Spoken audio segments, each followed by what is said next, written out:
그럼 윤석열 전 대통령이 탈당을 선언했습니다. 선거 판도에 어떤 영향을 미칠지 알아보도록 하겠습니다. 조기현 더불어민주당 법률위 부위원장, 송영훈 전 국민의힘 대변인과 짚어보겠습니다. 어서 오십시오. 자, 윤석열 전 대통령 조금 전에 SNS를 통해서 국민의힘 탈당을 공식 선언했습니다.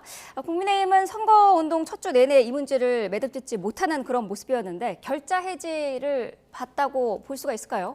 늦게나마 이제 국민의힘과 윤석열 전 대통령이 공식적으로 분리된 것은 불행 중 다행이라고 말씀드릴 수 있을 것 같습니다. 네. 그리고 어떻게 보면은 말씀하신 것처럼 결자 해지라고 볼 수 있는 측면도 있기는 하겠습니다만은 아쉬운 점들도 있죠. 일단은 국민들께서 확인하시고 싶었던 것은 국민의힘의 단호한 분리 의지였을 겁니다. 네. 정중하게 탈당을 요청한다고 함으로써 사실은 그 분리 의지가 다소 좀 희석되게 전달된 측면은 있거든요. 그리고 분리 의지를 확인하고 싶어하는 그 민심의 기저에는 사실은 계엄에 대해서 정말로 분명하게 잘못으로 인정하는가라고 하는 물음이 있는 겁니다. 그런데 윤석열 전 대통령의 오늘 탈당 메시지에는 그런 잘못과 책임을 통감하고 당의 그 잘못과 책임을 돌릴 수가 없어서 나 혼자 짊어지고 가겠다라고 하는 그런 요소는 들어있지 않아요. 네. 제가 국민의힘을 떠나는 것은 자유 대한민국을 지키기 위한 책임을 다하기 위해서라고 표현을 했는데 사실 계엄과 탄핵에 대해서 본인이 잘못을 통감한다고 하는 요소는 없는 것이죠. 네. 그렇다면은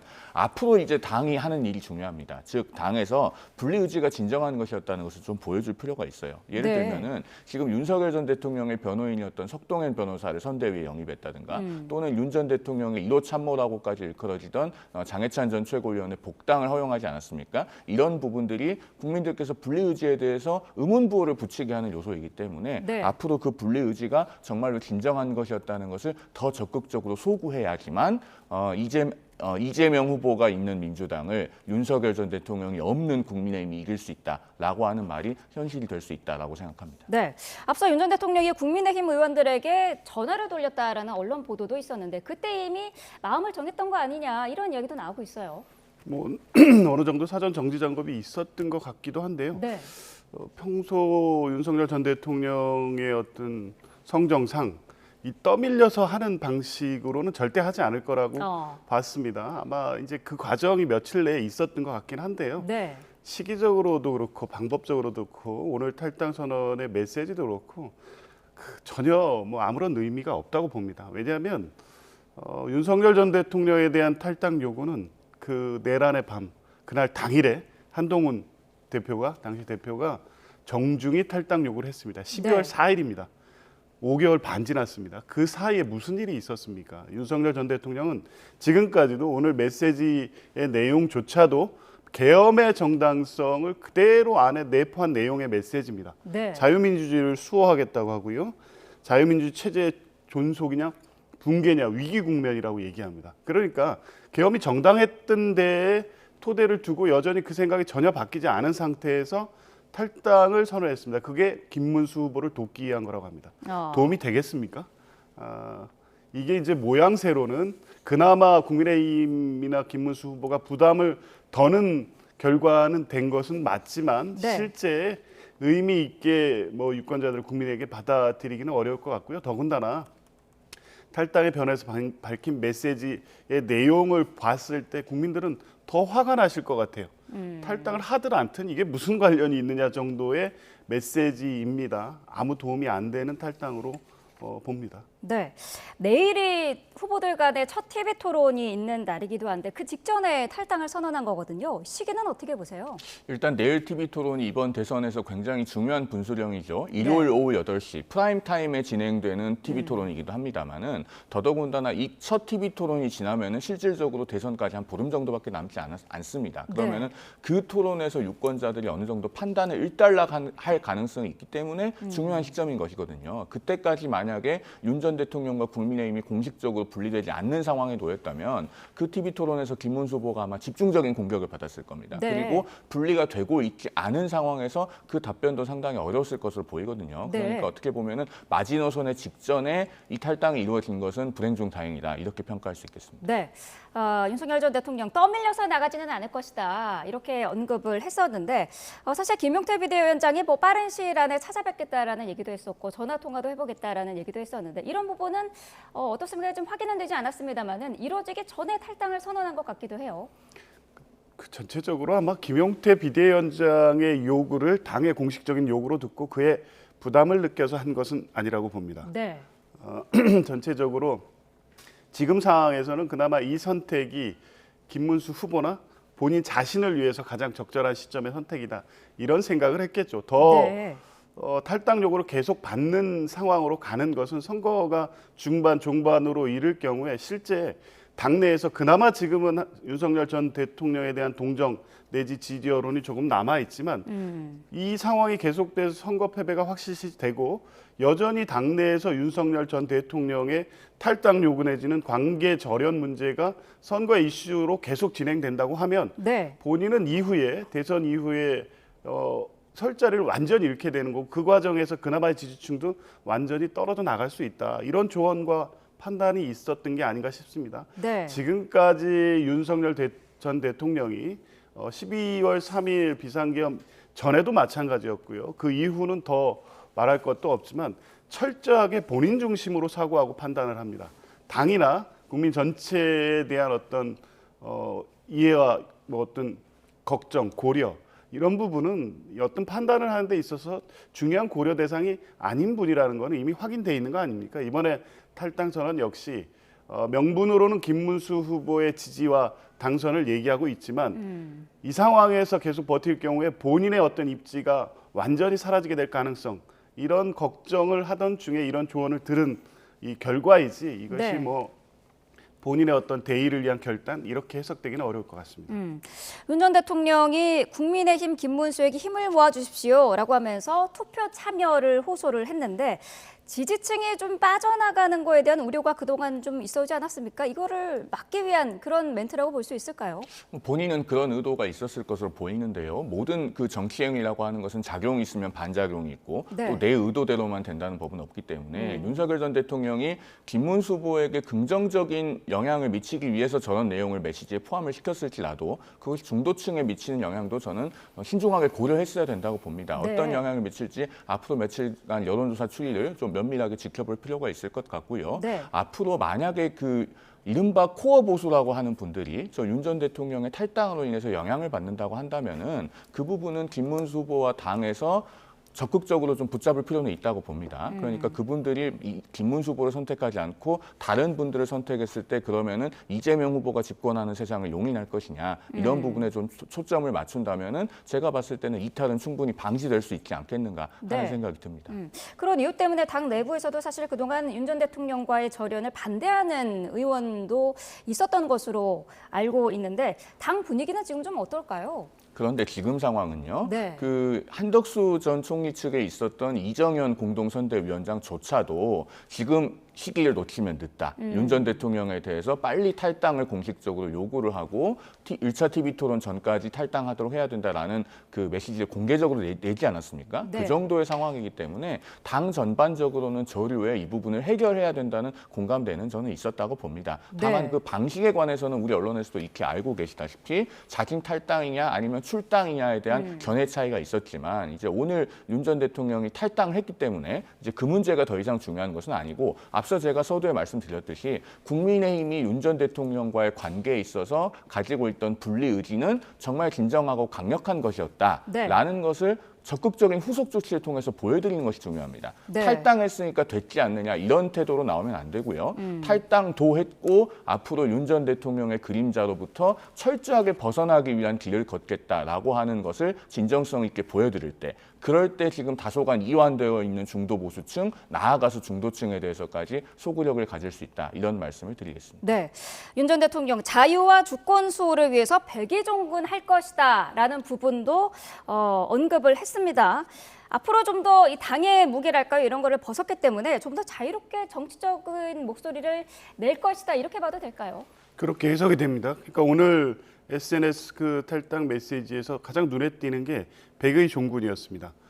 그러니까 그 자진 탈당이든 출당이든 뭐 결과적으로 윤석열 대통령과의 관계를 절연한 것처럼 보이지만 실제는 전혀 그렇게 될 수 없는 게 이 백의 종군이라는 키워드에 나타났다고 보는데요. 네. 당이 아무리 노력한다고 해도 윤석열 전 대통령 이런 식으로 메시지를 계속 낼 것 같습니다. 물론 직접적으로 이 성명 내지는 입장 발표가 아니더라도 측근이나 주변을 통해서 대선과 관련해서 본인과 관련해서 어떤 상황이 있을 때마다 계속 메시지를 낼 것 같은데요. 당에서 아무리 윤석열 전 대통령은 탈당했으니까 우리와 이제 관계는 끝났다. 윤석열 전 대통령의 책임과 당의 책임을 분리한 방식으로 가려고 해도 네. 백의 종군하는 윤석열 전 대통령의 그림자는 계속 어른거릴 것이기 때문에 네. 그래서 당이 국민의힘이 이번에 이 관계를 정립하는 데 있어서 주도적으로 자진 탈당을 요구하고 기다리는 상황으로 만들어서 왔기 때문에 결론이 이 탈당으로 났다고 하더라도 윤석열 대통령과의 관계가 끝났다. 이렇게 보기 어려운 거죠. 그때 김용태 비대위원장이 들었었을 때 바로 탈당을 요구하고 아니면 바로 출당이나 제명 조치를 해서 관계가 정립됐다면 그러면 그나마 그 다음에 윤석열 전 대통령이 대선과 관련된 어떤 메시지를 내더라도 당의 입장이 확인됐기 때문에 국민들은 다른 방식으로 봤을 텐데 탈당을 요구하고 어쩔 수 없이 응해서 그걸 응하고 네. 이런 방식으로 이루어진 탈당에서 이후에 윤석열 전 대통령이 이 선거와 관련되는 메시지가 당과 관련 없는 메시지 이렇게 해석될 것 같지는 않아서요. 네. 이미 뭐 국민의힘은 시기적으로 그래서 방법적으로도 윤석열 전 대통령이 탈당하는 이 상황 자체가 당에 도움이 되기에는 이미 너무 늦었다 이런 생각이 듭니다. 네. 저는 이 부분에 대해서 조금 생각이 다른데요. 네. 윤 전 대통령이 앞으로 계속 정치적인 메시지를 낼 가능성이 있고 그것이 국민의힘에 좋지 않은 파급력을 미칠 것이라는 취지로 말씀을 하셨는데 사실 앞으로 윤 전 대통령이 정치적 메시지를 내더라도 제가 봤을 때는 더 이상 영향력을 가질 수 없는 상황에 놓였다고 봅니다. 왜냐하면은 윤 전 대통령의 거취 문제가 왜 대두되는지 그 흐름을 보셔야 됩니다. 지난 11일에 윤석열 전 대통령이 대선과 경선에 관해서 공개적인 메시지를 내지 않았습니까? 만약에 그러지 않았더라면 지금까지 그러했던 것처럼 윤 전 대통령이 관절 나온 뒤로는 뚜렷한 공식적인 메시지 없이 평당원의 한 사람으로서만 현상 유지적으로 머물러 있었더라면 이 거취 문제는 그렇게 심각하게 대두되지 않았을 수 있어요. 네. 일종의 정치적 양해가 이루어졌을 수 있거든요. 그런데 그 메시지를 내면서 거취 문제가 다시 수면 위로 떠올랐고 결국에는 윤 전 대통령은 지금 이 상황을 도저히 더 버틸 수가 없어서 탈당에까지 이르게 된 겁니다. 그렇다면은 이제 당적까지 내려놓게 된 상황에서 또다시 어떤 정치적 메시지를 낸다? 제가 봤을 때는 유권자에게 미치는 영향력이 극히 미미할 것으로 봅니다. 그러니까요. 우리가 해가 서산해지기 직전에는 그림자가 굉장히 길게 생깁니다. 그 그림자가 사물의 실체보다 굉장히 커져서 사람을 현혹시키기도 하는데요. 그러나 해가 산 아래로 아예 지고 나면은 그림자 자체가 생기지도 않죠. 그런 자연의 섭리와 비슷하다고 말씀드릴 수 있겠습니다. 네. 영향을 미치는 그 가능성은 극히 적을 것이다라고 말씀을 하셨는데 사실 그런데 국민의힘 지금 선대위에 그 윤 전 대통령의 변호인은 석동현 변호사도 지금 영입이 돼 있는 상태이기 때문에 윤 전 대통령의 그림자랄까요? 거기에서 완전히 벗어나지 못하다고 있다는 지적은 계속 나오고 있거든요. 그런 부분을 제가 오늘 대담 서두에서 말씀을 드렸죠. 그러니까 네. 그 분리의지라고 하는 것이 국민의힘의 진정한 의지였다라고 하는 것을 국민들께 확인시켜드리는 후속 작업이 필요하다고 제가 분명히 말씀드렸습니다. 그리고 그런 후속 작업이 필요한 이유 중에 말씀하신 것처럼 석동현 변호사가 윤 전 대통령의 변호인이었는데 지금 선대위의 시민사회위원장으로 영입되어 있는 부분, 또 장해찬 전 최고위원이 최근에 복당한 부분, 이런 부분들을 말씀을 드렸는데 네. 결국엔 우리가 인사가 곧 메시지라고 하지 않습니까? 말씀하신 것처럼 국민들께서 물음표를 그릴 수 있는 부분, 의문부호를 붙일 수 있는 부분에 대해서는 좀 적극적인 후속 조치가 필요하다고 생각합니다. 다시 한번 힘주어서 말씀드립니다. 네, 알겠습니다. 자, 그동안 김문수 후보는 윤 전 대통령 개인이 판단할 일이다. 탈당에 대해서 후보가 뭐라고 언급하기에는 부적절하다. 이런 입장을 계속 견지해 오지 않았습니까? 오늘 윤 전 대통령이 어쨌든 탈당을 공식적으로 밝혔는데 그동안 좀 후보와 윤 전 대통령 사이에 어떤 의견 교환이랄까요? 그런 것도 있었을까요? 결과적으로 보면 그 김문수 후보가 취했던 입장과 같은 결과로 이루어졌기 때문에 어느 정도 조율이 있었다고 보는 게 맞는 상황입니다.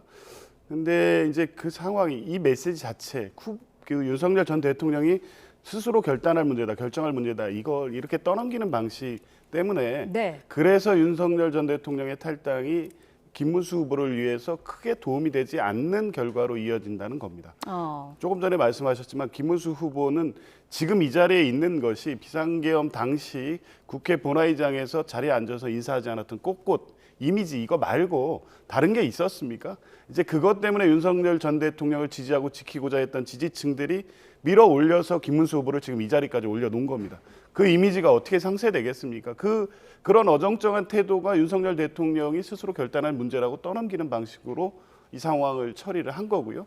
결과적으로 탈당이 됐다고 해서 김문수 후보가 윤석열 전 대통령과의 관계가 완전히 절연됐고 비상계엄에 대한 어떤 부채, 책임에서부터 자유로워졌냐? 전혀 그렇게 볼 수 없고요. 네. 송영훈 대변인께서는 석동현 변호사 등 지금 캠프 내부의 윤석열 전 대통령의 어떤 그림자를 걷어내는 후속 조치 필요성 얘기하셨는데 쉽지 않을 겁니다. 그게 네. 한두 명 상징적인 인사의 문제가 아니라 계속 보도되는 내용에 의하면 캠프 전체가 실제 이 정광훈 목사라든가 실제 윤석열 전 대통령과 행보를 같이 하고 뜻을 같이 하면서 굉장히 극우적인 입장을 취했던 분들이 상당히 들어와 있고 그런 상황을 바꿀 만한 변화는 사실 캠프를 해체하고 재구성하는 정도의 변화 정도여야지 석동현 그 위원장 변호사 한 명 정도를 해촉하는 정도로 윤석열 전 대통령에 대한 탈당의 후속 조치 그래서 확실한 관계의 절연이 이루어졌다는 걸 보여주기에는 부족하죠. 그런 것을 지금 국민의힘 김문수 후보 캠프가 할 수 있을까요? 저는 불가능하다고 봅니다. 후보의 지지율에는 큰 영향을 미치지 않을 것이다라고 이제 예상을 해주셨는데 어떤 의견이신가요? 그래도 지금 이완돼 있는 중도 보수층이요. 한 번 더 국민의힘에 대한 선택을 고민하기 위한 필요 조건 한 가지는 만들어졌다고 보여지죠. 그러면은 앞으로는 이제 김문수 후보가 하기 나름입니다. 지금 우리가 공론장에서 계속 이 며칠간 강조되어서 이야기되고 있는 것이 있는데 뭐냐면은 김문수 후보 본인은 이 탈당 문제를 윤 전 대통령이 할 몫이라고 하고 네. 오히려 당에서 적극적으로 나섰던 부분인데 이제는 이 관계까지 공식적으로 절연이 된 이상 그러면은 김문수 후보가 더 적극적인 태도를 보여줘야 돼요. 그럼으로써 네. 중도 보수층이 다시 국민의힘으로 되돌아올 수 있는 명분과 이유를 만들어줘야 됩니다. 여기서 한 가지 강조해서 말씀드리고 싶은 것은 국민들은 대통령을 선택할 때 결국은 대선 후보 본인을 보고 뽑습니다. 그렇기 때문에 대통령 후보가 아니라 다른 누구가 대신해 줄 수 없는 역할이라고 하는 것이 있는 것이거든요. 네. 지금 이 부분이야말로 김문수 후보 본인이 본인의 언어와 행동으로 해야 될 일이다라는 말씀을 드립니다. 네. 김용태 비대위원장이 사법기관의 판결에 따라서 당원 활동을 제한하는 방식도 검토하고 있다 이렇게 언급한 적이 있었는데 이런 그 당의 어쨌든 좀 강제적인 압박의 분위기 이런 것도 오늘 윤석열 전 대통령의 결단에 영향을 좀 미쳤을까요? 글쎄요, 그게 크게 영향을 안 미쳤을 것으로 봅니다. 물론 김용태 비대위원장이 윤석열 전 대통령의 탈당을 계속 거부할 경우에 제명 또 그에 따른 윤석열 전 대통령의 법률적 대응이 이런 가능성까지 상정했을 만큼 결연한 의지를 갖고 그 메시지를 낸지는 모르겠습니다만 저는 전체적인 상황과 분위기 조성을 위한 정지 작업이었을 뿐이지 실제 네. 그 정도의 어떤 결연한 의지를 가지고 윤석열 전 대통령과의 관계를 장이 주도적으로 나서서 확실하게 하겠다.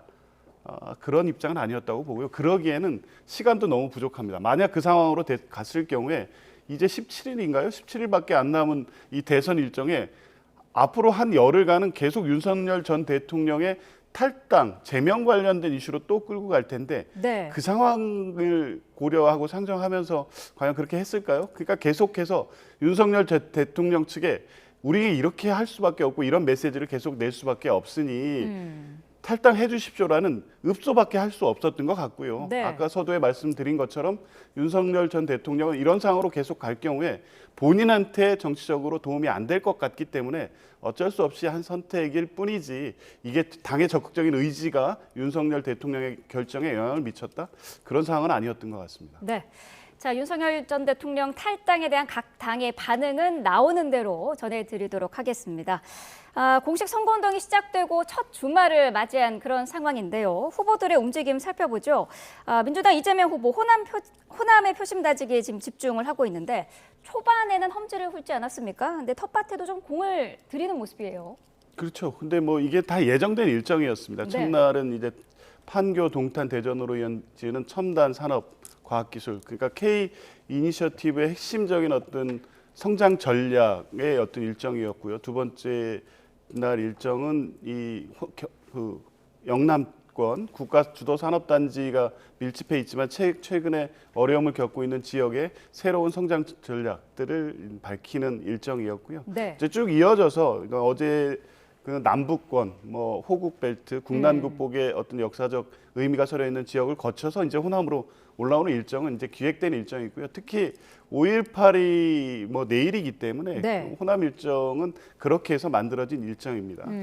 광주 호남은 민주당에 있어서는 뭐 정신이죠. 그냥 전통적 텃밭이다. 그냥 지지층의 어떤 핵심이다. 이런 의미를 떠나서 그 호남은 민주당이 잘못했을 때는 가차없이 회초리를 듭니다. 그런데 민주당이 민주주의 수호라든가 어떤 국가 운영에 꼭 필요할 때는 또 적극적으로 지지를 해주시거든요. 네. 아마 이번 이 대선은 이재명 후보에 대한 적극적 지지를 확인하게 될 것이고요. 아마 그런 분위기를 5.18을 통해서 또 확인하는 일정으로 이제 진행이 될 텐데 아무래도 이번 대선은 12.3 비상계엄 내란이 촉발한 거기 때문에 특별히 광주에서의 일정은 의미가 있을 거고 아마 내일 5.18 기념식 그리고 이어지는 여러 일정 속에서 그 의미가 확실히 좀 부각될 것으로 봅니다. 네. 자, 윤석열 전 대통령 탈당과 관련해서 지금 민주당의 입장 발표가 있는 것 같은데요. 현장으로 가보겠습니다. 네, 더불어민주당 중앙당 선대위 대변인 황정아입니다. 브리핑 하겠습니다.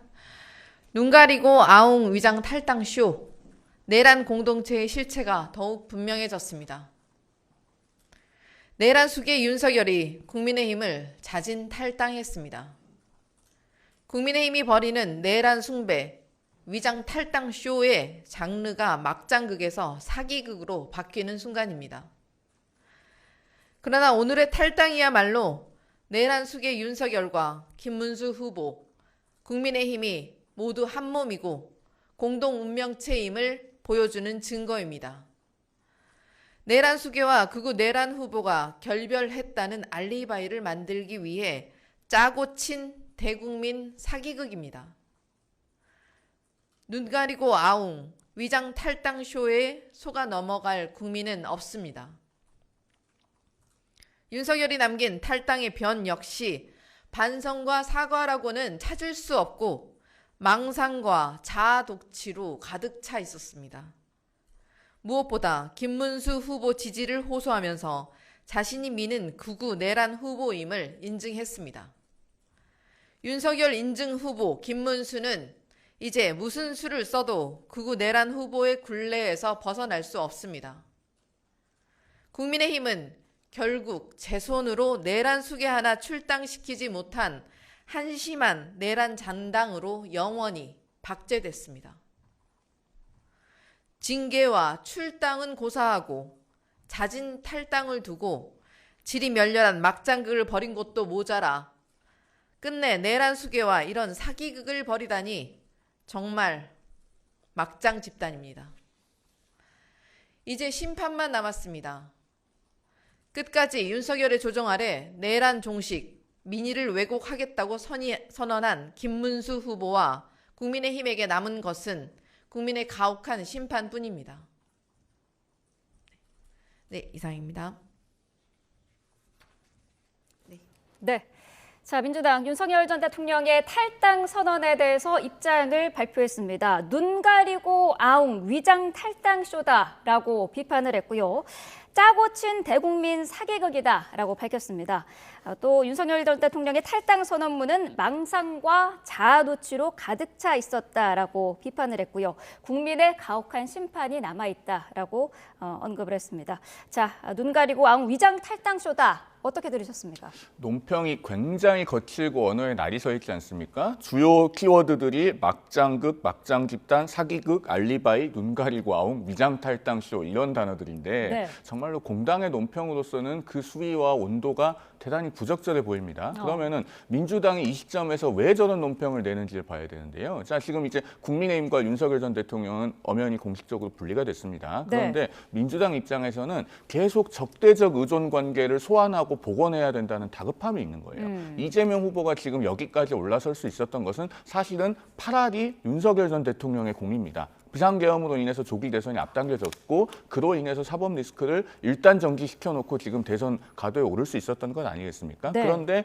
이제 그 윤석열 전 대통령은 정치의 무대 뒤로 퇴장했어요. 그러면은 적대적 의존 관계의 다른 한 축은 독자적인 존재 가치가 이제 흐려지기 마련입니다. 그렇기 때문에 무대 뒤로 퇴장하는 윤석열 전 대통령을 자꾸 붙잡아서 무대 위에 세워야 된다라고 하는 것이 지금 민주당의 속셈인 것이고 그런 네. 부분들이 이런 날선 언어가 지배하고 있는 그런 논평으로부터 고스란히 잘 드러난다 이렇게 말씀드리겠습니다. 네, 말씀하신 것처럼 김문수 후보 지지를 호소하면서 극우 후보임을 인증했다. 이 부분이 사실 국민의 입장에서는 후보와 윤 전 대통령을 좀 분리하려는 그런 노력이 있었는데 이거를 좀 무산시키려는 그런 멘트였던 것 같기도 하거든요.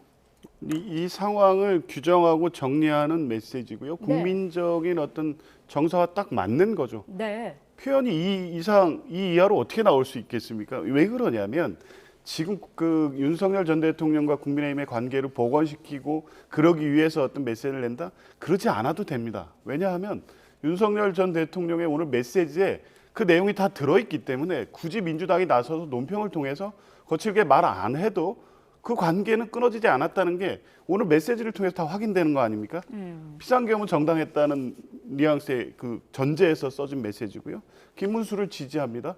백의 종군하겠답니다. 김문수 지지, 국민의힘의 당정만 정리했을 뿐이지 지금까지의 태도가 전혀 바뀌지 않은 거라면 이 메시지와 이 상황을 보고 또 오늘 탈당 선언까지 이어지는 며칠간의 상황을 보면서 국민들이 윤석열 전 대통령과 국민의힘, 김문수 후보 관계가 끊어졌다고 생각하겠습니까? 민주당이 애쓰지 않더라도 윤석열 전 대통령이 관계를 사실상 실질적으로 끊을 의지가 전혀 없다는 것이 확인됐기 때문에 네. 그 부분을 확인하는 정도의 논평이었다고 봅니다. 네.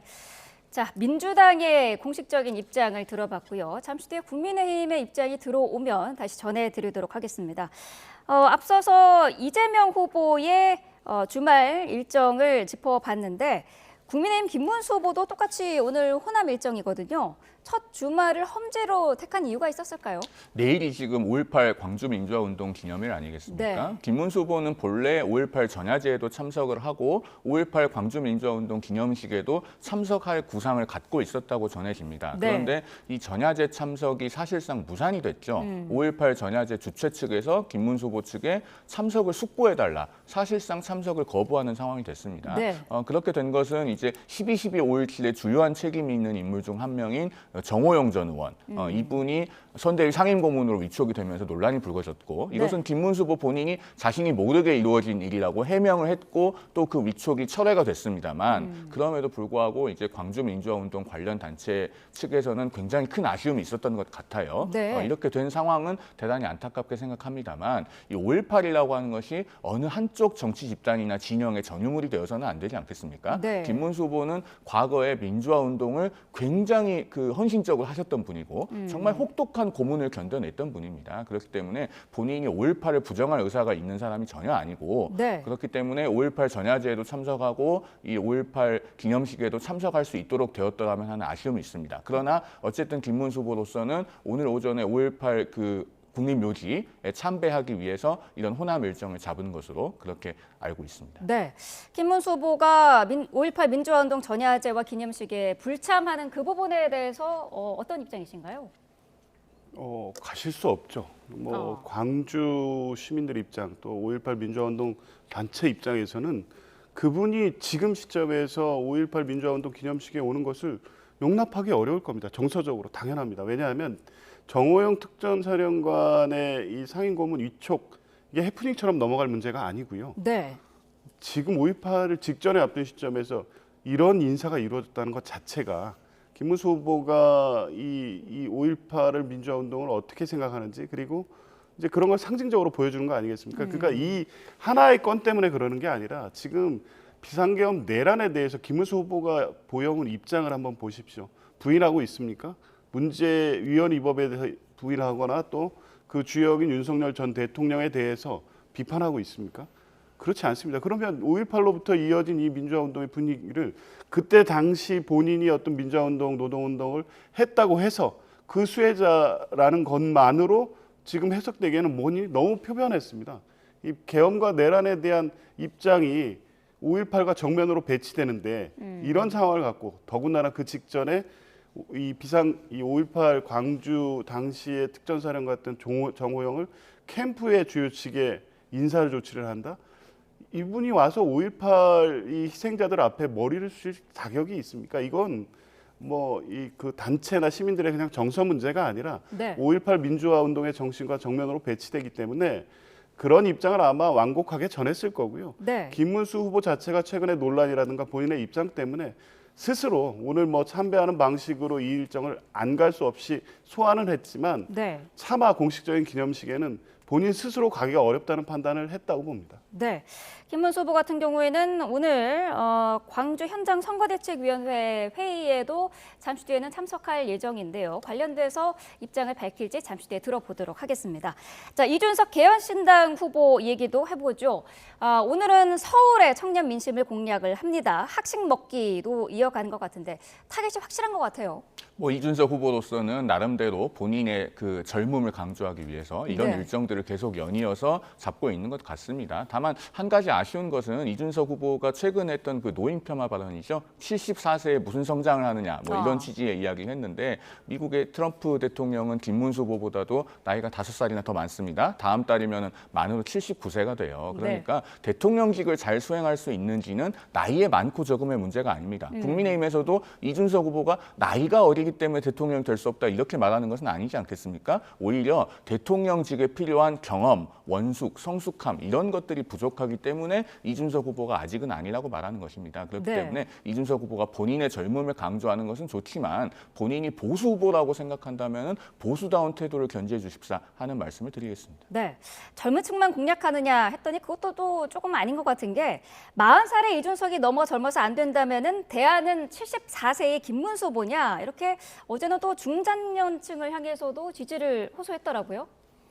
중장년층에 대한 지지 호소보다는 지금의 국민의힘의 자중질환, 김문수 후보 중심으로 이 캠프가 돌아가지 않고 이 보수의 핵심 지지층조차 결집시키지 못하는 이 상황의 틈새를 정확하게 치고 들어가는 거죠. 네. 전략은 두 가지라고 봅니다. 20, 30대의 젊은 층에 본인이 어떤 이 소구력이 있기 때문에 계속 그 일정을 중심에 배치하고 메시지로는 국민의 힘으로부터 이탈해서 어디로 가야 될지 모르는 어떤 표심 이것을 잡는 데 목표를 두고 있겠죠. 그래서 최종적으로 10% 내지 15% 정도의 득표 목표를 갖고 선거 운동을 한다면 전체 층과 전체 뭐 계층, 지역 이런 것을 고려하면서 선거 운동할 필요는 없다고 봅니다. 그래서 아마 일정도 향후에도 계속해서 각 지역에 20, 30대가 밀집된 층에 가서 젊은 후보, 향후 보수를 대체할 젊은 후보로서의 이미지로 호소하는 한편 국민의힘 김문수 후보가 제자를 잡지 못하면서 흔들린 보수층의 민심을 잡는 행보 이 두 가지를 축으로 계속 선거운동을 할 것으로 보여지고요. 네. 이제 어찌됐든 김문수 선거 중반으로 가면 지지층 결집이 이루어지기 때문에 그 상황에서 기존 확실한 이준석 후보에 대한 젊은 층의 지지 외에 보수층의 지지를 얼마나 확보할지가 실제 최종 지지율을 가늠해 볼 수 있는 관건이 될 것 같습니다. 네. 각 후보 모두 중도층을 어떻게 끌어들이냐가 가장 큰 숙제가 되어 있는 상태인데 어쨌든 지금까지 상황으로 봤을 때는 외연 확장의 가장 좀 가시적인 성과랄까요? 이런 부분을 보이고 있는 후보가 민주당의 이재명 후보인 것 같습니다. 자, 지금 대선 후보 지지도를 보여드리고 있는데요. 이재명 후보가 50%를 넘었습니다. 51%고요. 김문수 후보가 29%, 이준석 후보가 8% 이렇게 지금 나타나고 있습니다. 자, 전체적인 지지도의 수치인데 어떻게 보셨습니까? 아직까지 이재명 후보의 저지지율이 완전히 굳어진 것이다, 공고하다 이렇게 말하기는 어렵죠. 뭐 아시다시피 그동안에 이재명 후보가 상당 기간 박스권에 머물러 있다가 지금 최근에 저렇게 지지율 상승이 되고 있는데 마지막에 결합한 이 지지층은 공고하다고 보기는 어려울 거예요. 그럼 네. 이제 김문수 후보의 과제는 오늘 제가 일관되게 말씀드리고 있습니다만은 전통적인 지지층 중에서 이완되어 있는 중도 보수층 이분들부터 먼저 소구하는 겁니다. 거기부터 다시 지지층으로 끌어안아야 그 다음에 중도 확장이 가능한 것인데 이 중도 보수층이 요구하고 있는 과제는 대단히 분명하거든요. 그러니까 계엄과 탄핵에 관해서 올바르게 입장을 정리하라는 겁니다. 그렇게 해서 정말로 보수다운 내가 어디에 가서 당당하게 보수의 지지자라고 말할 수 있는 그런 면모를 보여달라는 것이거든요. 이 노선 정립이 정확하게 됐을 때 중도 보수층으로부터 다시 소구력을 갖고 그 다음에 중도 확장으로 나아갈 수 있는 겁니다. 지금 시간이 그렇게 많지는 않은데 김문수 후보가 조금 더 상황을 엄중하게 인식을 하고 적극적으로 변화에 나설 필요가 있다라는 말씀을 드립니다. 네, 민주당 선대위는 이재명 후보의 최종 득표율 58% 목표치로 지금 잡고 있는 상황인데 조금 전에 보신 것처럼 지금 지지율은 51% 이렇게 좀 나타나고 있거든요. 목표를 달성할 가능성이 높아졌다고 보시나요? 아마 선대위 공식적인 어떤 최종 득표 목표치가 제시된 건 아닌 걸로 알고 있습니다. 긴장해야 되는 선거입니다. 대선이라는 건 결국 양측의 모든 지지층이 최종적으로 결집하는 선거이기 때문에 지금 지지율만 갖고 17일 남은 선거에서 계속 올려서 상당한 표차를 더 벌리는 선거를 할 수 있겠다. 이렇게 낙관할 수 있는 시점과 상황은 아니다. 이게 이제 전반적인 선대의 분위기고요. 그래서 이제 끝까지 긴장하지 말고 가자. 안정적 승리가 목표이지 58, 60%를 넘는 압도적 승리를 하겠다. 그런 낙관적 기대와 전망을 하고 있지는 않고요. 네. 뭐 지금은 어찌 됐든 분위기 자체는 고무적이죠. 왜냐하면 영남권에서도 어떤 역대 대선에 비해서 현재 지지율이 상당히 안정적으로 이제 올라가고 있기 때문에 이 분위기가 이어지면 목표한 정도 뭐 안정적 승리까지 갈 가능성은 높아지고는 있지만 여전히 이 확실한 뭐 민주적 지지층 결집은 이루어졌고 거기에서 중도 또 합리적 보수까지 확장해가는 전략을 유지를 하면서 최종까지 뭐 긴장하지 않고 선거 운동을 해야 된다. 이게 이제 분위기입니다. 네. 자, 지역별 지지율 그래픽 앞서서 잠깐 보여드렸는데요. 다시 한번 좀 보여주시죠. 지역별로 좀 의미 있는 수치가 눈에 띄는데 대구 경북 지역입니다. 김문수 후보 48%로 나타났어요. 사실 대구 경북 지역이 텃밭인데 50%를 넘지 않는 부분은 어떻게 보고 계세요? 현재 여론조사에서는 일부 저런 흐름이 있습니다만은 일단 저 갤럽 조사가 표본이 1,000명 정도 되지 않습니까? 네. 이번 주 정례 조사가 표본이 1,004명이었던 걸로 알고 있는데요. 인구 비례에 따라서 지역 할당을 하면은 대구 경북 지역의 샘플은 100명 정도 됩니다. 정확하게는 97명인 것으로 알고 있어요. 네. 그러면은 저 지역별 지지율 수치를 액면 그대로 믿기는 어렵습니다. 지역별 샘플 수는 적기 때문에 오차범위 굉장히 크거든요. 이재명 후보가 지난 대선 때 대구 지역에서 얻었던 득표율이 21.9% 정도인 것으로 알고 있는데 실제로 과연 저런 득표가 가능할지에는 저는 좀 의문을 가지고 있습니다. 특히나 대구 경북의 지역 그 시민들께서 중요하게 생각하시는 것이 자유민주주의, 법치주의 같은 가치인데 지금 이재명 후보의 민주당이 보여주고 있는 것들은 노골적인 사법부 겁박과 법원 독립을 해치는 것 아니겠습니까? 즉 삼권 분립을 해치하는 것으로 가고 있어요. 이렇게 되면은 대한민국이 굉장히 위험해질 수 있고 헌법 질서가 흔들릴 수 있다라고 하는 부분에 대해서 대구 경북에서도 많은 우려를 갖고 계십니다. 결국에는 최종적인 선택을 하는 상황이 되면은 대한민국의 자유민주주의, 법치주의, 공화주의 이런 가치들을 지키기 위한 선택들이 모여질 것이다. 저는 그렇게 예상합니다. 네. 자, 말씀하신 것처럼 이재명 민주당 후보 같은 경우에는 지난 대선 득표율보다 대구 경북 지역에서 10%포인트 이상 지금 지지율이 높은 상황인데 유세 현장을 봐도 예전과는 좀 분위기가 달라진 것 같더라고요. 많이 다릅니다. 실제 가보면 그 많은 분들이 모이고 적극적으로 지지 의사를 표명하십니다. 네. 후보나 아니면 후보가 없는 자리에서도 민주당 선거 관계자들을 상대로 해서 그런 말씀을 하고 있기 때문에 느껴지는 온도차가 분명히 있는 겁니다. 지난 대선과 단순 비교할 수 없고요. 이재명 후보에 대해서 드셨던 이미지 자체가 달라지고 있기 때문에 그런 여론이 반영되고 있는 겁니다. 네. 자, 지금 김문수 국민의힘 대선 후보 선거대책위원회 회의에 참석을 했습니다. 모두 발언이 있을 것으로 보이는데요. 오늘 오전에 윤석열 전 대통령이 탈당을 선언했기 때문에 여기에 대한 입장을 밝힐지 주목됩니다. 들어보겠습니다.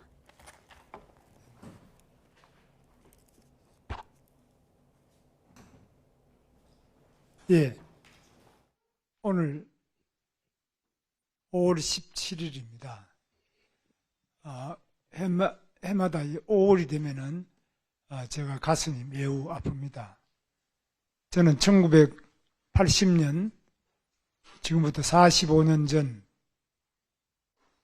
2월에 또 감옥에 갔다가 한 2달 있다가 또 나왔고, 나오자마자 또 제가 그때 노조를 하고 있었는데 노조에서 또 해고된 사람들이, 제가 감옥 갈 때 우리 노조 간부들이 전부 해고가 돼서 한 50명이 해고돼서 그분들과 복직 투쟁을 해서 또 복직이 됐습니다. 그리고 복직된 다음에 바로 5.17이 됐죠. 5.17 비상계엄이 전국에 확대되면서 저도 또 같이 노조위원장직에서 다시 잘려나고 그 다음에 해고가 되고 이래서 삼성교육 대상에 대해서 그런 어려운 처지에 있었는데 5.18이 터졌습니다. 그때는 보도가 안 됐기 때문에 언론에 거의 보도가 안 됐습니다. 그래서 어떻게든지 많은 유언비어가 유포가 되고 또 그 과정에서 제가 다니던 공장의 노조원들도 한 1000여 명 있었는데 그중에 광주 전남 출신들이 그 자기 가족들의 연락을 받고 굉장히 난리가 났다. 근데 무슨 일이 있는지 이런 것들은 보도가 안 되기 때문에 사실 잘 모르고 굉장한 희생자가 있다. 또 계엄군이 너무 잔인한 만행을 저질렀다. 그래서 수천 명이 죽고 참혹하게 당한 것으로 생각하는데 사실보다 훨씬 한 10배 이상 증폭된 그런 유언비어가 많았고 우리는 보도가 없었기 때문에 그걸 믿었습니다. 그냥. 그래서 매우 격앙된 상태에서 1980년 보내는 중에 저는 삼성교육 대상이 돼서 삼성교육으로 이제 잡아넣는데 피신해서 저는 괜찮았고 제 바로 해고된 뒤에 직무대행을 하던 노조 부위원장이 삼성교육을 갔습니다. 그리고 노조 간부들은 전부 계엄사령부 합동수사본부에 잡혀가서 해고되고 그분들은 나중에 다 민주화 보상을 받았습니다. 이 5월이라면은 저는 특히 너무나 가슴 아픈 기억. 그리고 우리는 매일 그냥 어디 앉아서든지 간에 치를 떨며 이런 학살에 대해서 또 학정에 대해서 늘 분노하고 울고 그렇게 했던 기억이 납니다. 그랬던 제가 이제 직선제 개헌 투쟁 과정에서 제가 서울구치소 안양교도소를 거쳐서 목포교도소에 있다가 87년 개헌 이후에 대통령 선거로 노무현 대통령, 노태우 대통령이 당선된 이후에 광주교도소에 와서 제가 또 1년 있었습니다. 광주교도소 수감 생활을 1년 하고 그곳에서 제가 교도소에서 노역이라고 하는 노역을 국화를 키우는 일을 했습니다.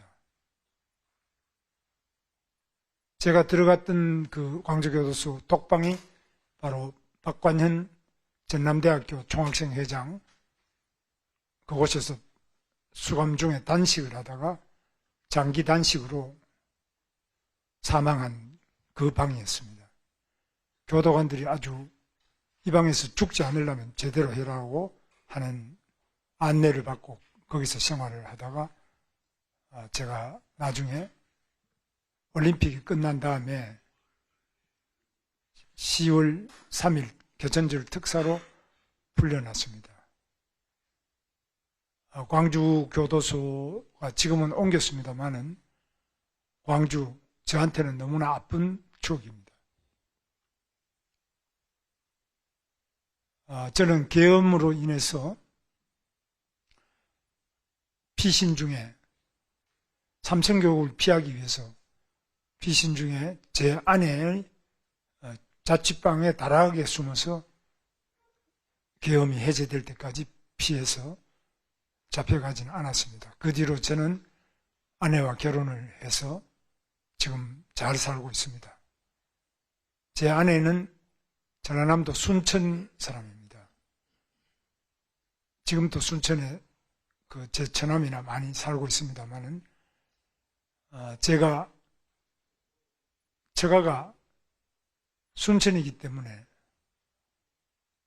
여러 번 제가 이 처가에 올 때마다 늘 느끼는 것이 우리 처가 쪽에는 물론 상당히 가깝게 이렇게 늘 대해주지만 광주 전남에서 매우 저를 알면서도 아무도 인사도 잘 안 하는, 악수도 잘 안 하는 이런 정말 냉랭한 분위기를 잘 알고 있습니다.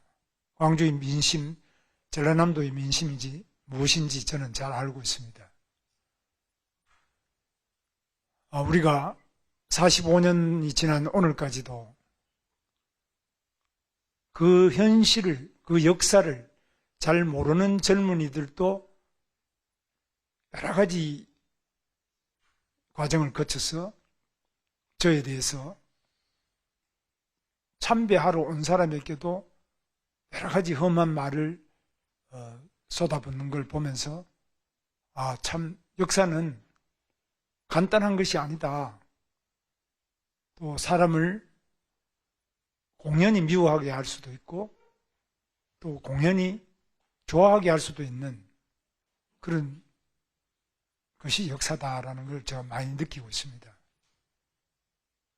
저는 정말 5.17, 5.18, 이 80년 5월의 저도 상당한 희생자 중에 한 사람입니다.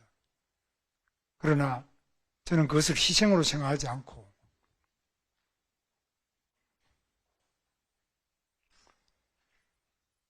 대한민국의 자유와 인권, 민주주의를 발전시키기 위한 바로 그 밑거름이 되는 저의 아픔이었고 우리 시대의 아픔이었다고 생각합니다. 이 희생은 결코 우리를 서로 미워하게 하거나 우리를 서로 추악하게 하는 그 아픔이 아니라 이 아픔은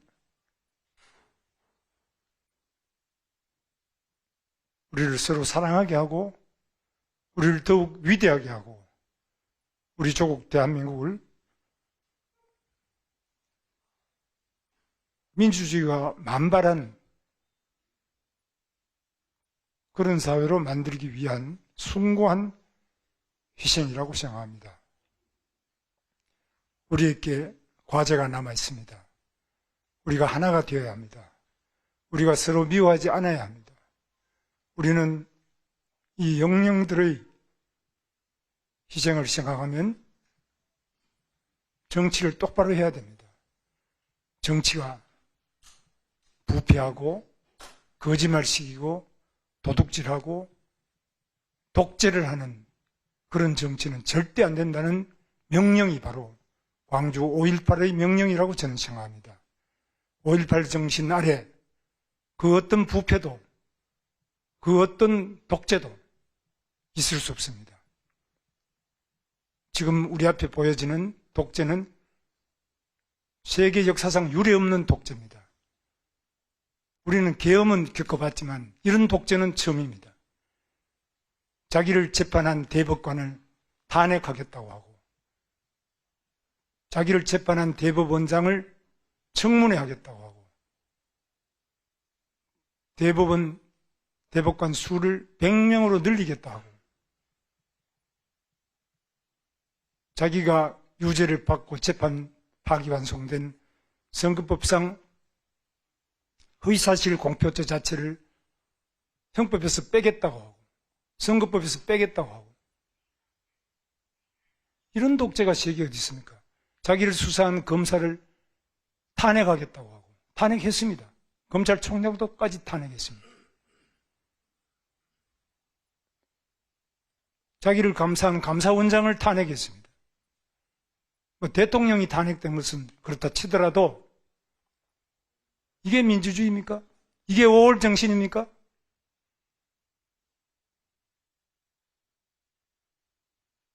저는 정말 묻고 싶습니다. 이 나라 대한민국의 5월의 희생이 이런 민주당, 이런 민주주의를 말하는 것은 아니라고 저는 확신합니다.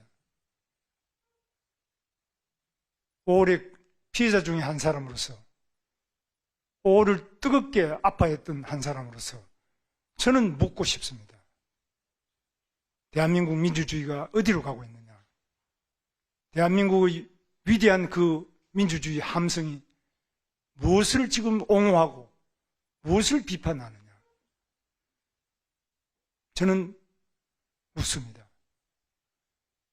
저는 이번 선거는 단순하게 어떤 정당 간의 대결이 아니라 이 나라 민주주의가 한 단계 발전하느냐, 아니면 세계 역사상 유례없는 획에 독재로 전락하느냐. 이것은 입법 독재를 넘어서서 행정부의 독재, 또 대권을 가진다면 대법원장부터 어느 법관이 마음 놓고 양심적인 재판을 할 수 있겠습니까? 누가 과연 범죄자를 수사할 수 있겠습니까? 저는 이 나라 민주주의를 지키고 자유와 인권을 지켜야 될 숭고한 사명을 가지고 있다고 생각합니다. 저는 단순한 대통령 네. 선거. 자, 국민의힘 김문수 후보 광주 김대중 컨벤션 센터에서 선거대책위원회 회의에 참석을 했는데요. 광주에는 아픈 추억이 있다. 과거의 학살, 학정에 분노했었다라고 언급을 했고요. 긴 시간을 할애해서 이 부분에 대한 본인의 입장을 밝혔습니다. 오늘 5.18 민주화운동 전야제 그리고 기념식에 불참을 하는데 그 대신에 마음을 좀 전달한 것 같기도 해요. 그렇죠.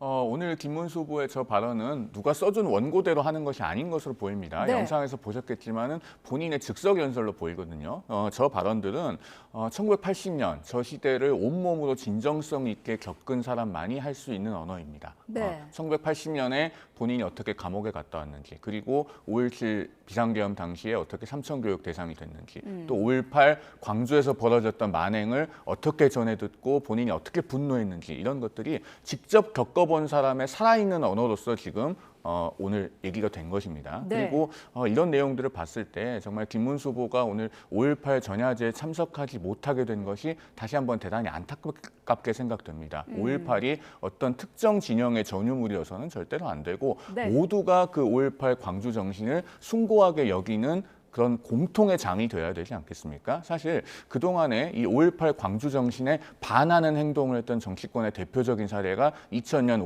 5.18 전야에 새천년 NHK 단란주점에서 민주당 정치인들이 여성들과 함께 술을 마셨던 그 사건일 겁니다. 그 새천년 NHK 사건의 장본인들도 지금까지 5.18 행사에 잘 참석을 하고 있는데 과연 저런 말씀을 하실 수 있는 김문수 후보가 참석을 못해서야 되겠는가라는 생각이 들고 네. 다시 한번 좀 안타까운 마음이 듭니다. 네. 이런 얘기도 했습니다. 세계 역사상 유례없는 독재가 펼쳐지고 있다라고 하면서 계엄은 겪어봤지만 사법 독재는 처음이다. 민주당을 겨냥했죠. 그 김문수 후보가 뭐 앞으로도 그럴 것 같습니다만 네. 이재명 후보와 민주당에 대한 네거티브 캠페인 외에 사실 국민의 관심을 끌 만한 어떤 방법이 없다는 거 이해합니다. 근데 5.18 광주 민주화 운동 그 현장에 가서 통합과 화합이라는 5.18 민주화 정신을 기리는 그 자리에서 이런 방식으로 독재를 얘기한다? 과연 얼마나 공감될 수 있을까요? 그 서두에 앞서서 쭉 1980년도를 살아왔던 본인의 삶에 대한 설명 잘 들었습니다. 노동운동가로서 또 민주화 운동가로서 이 사회에 기여한 바를 충분히 존중하고 그 부분에 대해서 평가드립니다. 그런데 그 이후의 삶, 그리고 그렇게 쭉 살아와서 다다른 지금의 현실, 12.3 비상계엄 내란을 옹호하고 실제 그 정당의 후보가 돼서 극우 내란 세력과 관계조차 정립 못하는 이런 김문수 후보가 5.18의 본인의 희생을 아무리 얘기한다 한들 지금의 김문수와 달라진 모습을 국민들이 어떻게 평가하겠습니까? 국민들은 1980년도의 김문수를 투표하지 않습니다. 지금 비상계엄 내란에 대해서 제대로 된 입장 하나 내지 못하고 그것이 자유민주 체제를 수호하기 위한 비상계엄이었고 내란이라고 주장하고 있다면 5.18 민주화운동 현장에 또 광주에 더 이상 계시지 말고 바로 다른 지역으로 넘어가시는 게 맞다고 봅니다. 네. 자, 오늘 두 분 말씀을 여기까지 듣도록 하겠습니다. 조기현 더불어민주당 법률위 부위원장, 송영훈 전 국민의힘 대변인과 함께했습니다. 고맙습니다.